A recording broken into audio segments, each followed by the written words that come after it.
From where I grew up, there's a saying, "Yore, mosadi o tshwara thipa ka bogaleng." Whether it's hard, whether it's not, you stay. I'm nobody's ride or die. Where are we riding to and why must I die?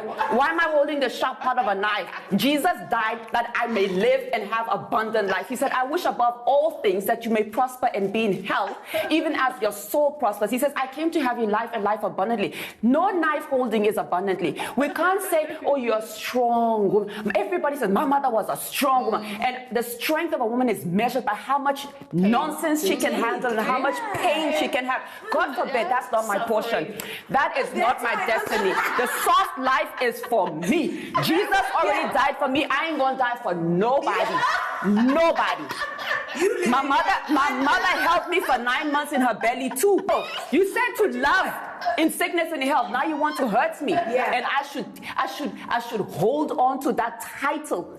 I do believe for sure that this is one of the good example for basically Africans, mostly Nigerians, who feel that women have to go through struggle to see them as basically strong. And I was hearing from, I think her name is Patient Ozonkwa. She's a Nigerian, I think she's a Nigerian actress. She was talking about how it's obviously going to get worse in the future. And I was thinking about it. I was like, even if it's obviously going to become worse, as marriage is not going to be as she actually seems it would be, is like not better and for worse. And I was thinking to myself, like, should they both stay in the same house and kill themselves before people obviously understand that if the marriage is not going well, then it's basically not a better for worse. For me, I would tell anyone who is married to an asshole, so basically quit. I mean, it's some bullshit basically. And I feel like our great grandparents didn't understand. Even if they did understand, they were being oppressed basically.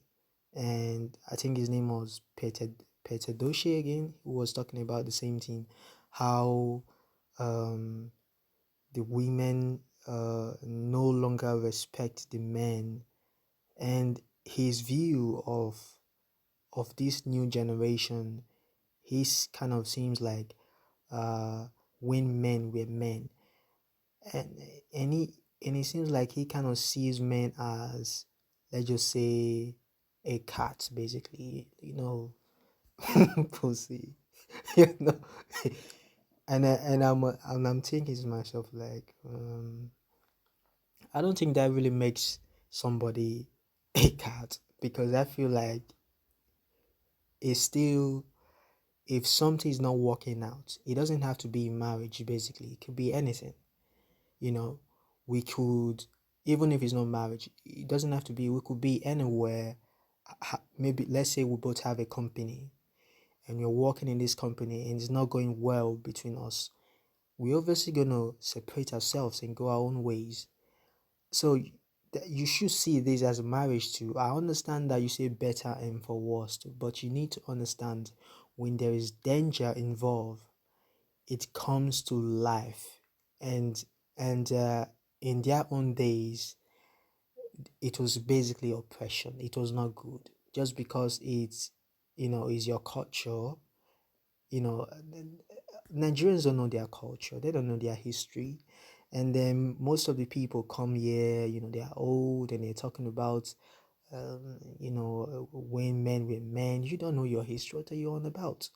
You don't know your culture. You don't even know your history at all. So if you don't know your history, how do you know your culture? How do you know your culture? You will know it. So at the end of the day, just some people who talk about their culture, they don't know their history, and then they are kind of figuring a way to oppress women again. It's like they're trying to bring back the old memories trying to bring back the old rubbish and trash. And I don't feel this new generation is gonna take that rubbish. And I find it rubbish basically. I don't think it makes no sense for one to be more of a head when both of them should be a head. And what then is a marriage for? And for me, I don't feel that is you can't define marriage as that. If there is danger involved, everybody separate, go your own way. You don't have to die for this. And she made a very good example of this basically. She made very, very good example.